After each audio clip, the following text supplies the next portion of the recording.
Hello, friends, and welcome back to Malicious Compliance Stories. You did the right thing, OP. Your friend's being dishonest, and she can go ahead and argue till she's blue in the face, but you go ahead and do the right thing. But before we begin, don't forget to subscribe to our channel if you're new here, and turn on notifications so you don't miss a new video every single day. Here we go. Maybe she'll think twice next time before being so careless. Yesterday, me and 3 coworkers went out to lunch. I drove. One of my coworkers was getting out of my back seat and door dinged the car next to us. It was bad. We're not talking about a tiny dent, but a deep scratch with bare metal exposed. I told her it was bad damage and asked if she was going to leave a note. She said, "No, we'll just pretend that never happened," and went along her way. I told her I really think she needed to leave a note, but she just laughed. I decided to leave a note on her behalf. I was about to leave my information, but then realized I wasn't responsible for the damage. I was very irritated that she didn't care that she damaged someone's property, so I left her name and number. Later, I got an irate phone call from her asking what I had done. I told her I left a note explaining the damage and who the owner of the car could contact for repairs. She said I was an AH, was taking Christmas away from her kids, and uptight since door dings are part of owning a car. I admit, I was very frustrated with her lack of care and fear that might have driven me to give up her info. WTF is this argument? It's like saying broken bones are part of life, so don't complain if I break yours. And our second story. Sorry, I can't run your errands. I'm grounded. So this was back in the early 2000s. I was 17 and had very interesting parents. At least my psychologists have said so. I got my license on my 16th birthday and became responsible for many of my parents' household management responsibilities. I dropped off bill payments. Before online payments were a thing, you had to drive to their offices if you didn't mail the checks in time, did the grocery shopping, and taxied my siblings to school and doctor's appointments and friends' houses. I was completely on board as I loved driving, and I'd always get a couple of extra bucks in gas money, but I also spent the previous year homeschooling so I could commute to my mother's company an hour away to work for 40 hours a week for free. So any freedom I got was like scraps at a starving dog. At that point, I pretty much was an adult, but was allowed to go to public school my senior year and reconnect with my old friends from grade school. It was kind of like being half teen, half adult with the entitlement of a teenager who thinks they're an adult. My father's dynamic was interesting to say the least. I was the oldest, my younger sister was the obvious favorite. Each developmental milestone was met with resistance, and as I grew into new interests like makeup, music, and social activities, my parents insisted on getting the same things for both of us and giving us the same freedoms at the same time. She was 3 years younger. But the rules were strict for me, but never enforced for her. I wasn't allowed to date till I was 18, she was allowed to date at 14. They also brought her shopping all the time, but I was the responsible one, so they signed me up for free work with their social group to increase their social standing. My sister never had to work, but "We're so proud of you. You're the only child we can trust with a credit card." Yeah, because I've been contributing to this household since I was 14. It's called child labor. I counted the days till I'd be free of my family, but while I was stuck, I found ways to have fun, and I had a lot of friends. At 17, I was randomly given a curfew. I never actually had a curfew until that month and was used to being out until 2 or 3 a.m., but in their words, "You're going to be home by 10 p.m. every night because you keep coming in late and waking us up when you brush your teeth." Yeah, neglect is kind of funny when you look back on it. I especially love that I was a teen who still brushed her teeth every day and it inconvenienced my parents enough to notice me. An additional background tidbit is that my younger sister had been caught with pot in our evangelical Christian family's home. She was in the most trouble she'd ever seen. 1 month grounded, but they let her off the hook after 2 weeks. This occurred the month before the following story. So within a month of my new curfew, I was 5 minutes late getting home. I didn't rush home. I figured it wasn't a big deal after all. I made the house run, and I actually never got in trouble because aside from brushing my teeth too late, I pretty much was an adult with adult responsibilities. I could literally ask my mom to call me in sick for school because I didn't feel like going, and she would. Boy, was I wrong. They went nuclear.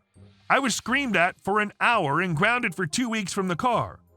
Well, growing up in that house, it kind of rolled off my back, LOL, but I was pretty angry that my punishment for being 5 minutes late was equal to my sister's punishment for storing and smoking drugs in our house. I also knew that my parents were about to regret this punishment. I have quite the mean streak when I'm pushed, and I'm ashamed to admit I love torturing them at every opportunity. I know they were expecting me to beg for the car and apologize, but I did not.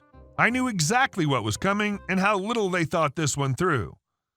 There's a phrase, don't kill the golden goose. Well, when your entire household runs on the shoulders of a 17-year-old, you've made some bad life choices, especially when that 17-year-old is as smart and reliable as the adults are supposed to be. The next day, yes, the very next day, my mother comes into my room and asks me to drop off a bill she forgot to mail. This isn't word for word, but the gist. Mom, I have to meet with a client and I don't have time. I need you to run this to the local utility company. Yes, she never asks, she demands. Me, looking up from my book, sorry, I'm grounded. Mom, well, we'll make an exception. Me, no, because then I'll never learn not to be 5 minutes late for curfew. Yes, my smart-buttedness was the main reason I wasn't the favorite child, as they explained to me many times. I apparently had an attitude problem from the age of 4. Mom, well, I really need you to take this to local utility. If you don't, we'll have to pay a late fee. Me, well, if I'm grounded from the car, I'm grounded from the car. I won't be doing any errands until it's over. She huffed off, realizing her mistake. I never followed up with how that one turned out for her. Over the next week, I started acting like a normal teenager. I walked to my friends' houses, I was only grounded from the car, would call my parents when I needed a ride home, LOL, that was my favorite. I can't be late for curfew, and you don't want me walking home in the dark. I actually walked so much and so far that my thighs were rock hard at the end of that week. During that week, my parents looked a mess. They had to drive my sister everywhere and learned how exhausting it really was. They had to actually plan their errands and watch their own kids. I was on vacation. During that week, the requests went from, we'll make an exception, to, we never meant you couldn't run errands, to, these errands are the only reason we let you drive the car, to, please, just this once, we only grounded you because we love you, to, you're so ungrateful, you're supposed to be the responsible one. Basically, the whole gambit of manipulation. At this point, I'm gaslight-proof, and I had actively hated my mom for over 3 years. I was enjoying myself so much that I sometimes wonder why I enjoyed being a psychopath to her when I'm actually not one at all. I have diagnostic proof that I'm not a psychopath, LOL.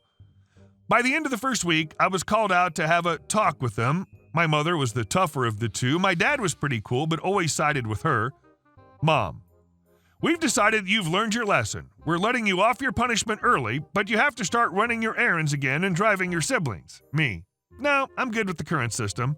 Mom, I insist. We don't have time to run errands.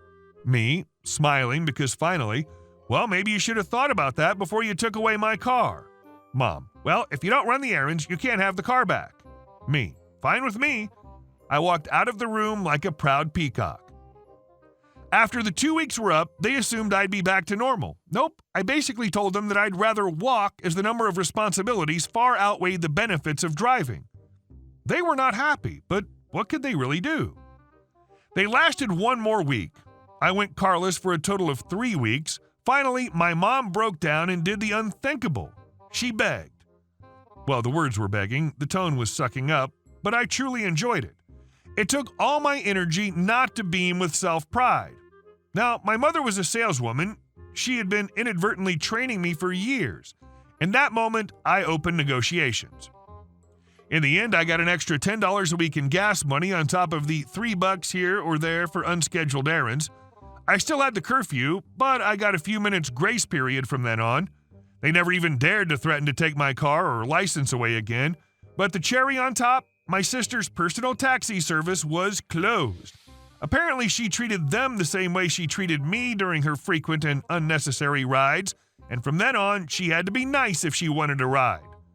There were a few incidences where she tried to get my parents to force me to take her or tell her where I was going, but they didn't. They knew better than to kill their golden goose of home management, and for the rest of the year, I finally had a great childhood because I was left alone on my own terms. I'm glad you got that bit of respite from that mess. Hope you're doing better nowadays. And our last story. My neighbor was profiting off my generosity and had the nerve to be angry when I was generous to others.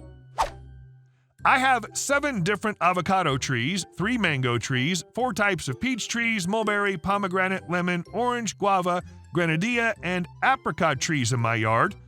I also grow almost every herb and veggie you can think of. It's only my mom and I in the house, so we welcome anyone to come in the yard and pick fruit and veggies throughout the year should they want or need to. Now, there's one avocado tree that's really close to my neighbor's yard, but doesn't go over her fence. She's been using the avocado trees for free for years now because she has a catering business. I didn't mind and still don't. Yesterday, someone came over to ask for avocados carrying 2 big baskets. I, of course, said they're welcome to go pick some and just to close the gate when they're done. Then I went back to watching my shows. Avocados are pretty annoying because during windy times like right now, most ripe ones just end up on the ground and I have to clean them up the next morning. So anyone who comes to pick some avos would actually be helping me. I thought nothing of it until this morning when my neighbor came banging on our front door asking me why I gave away her avocados. I was a bit confused, so I asked her what she means.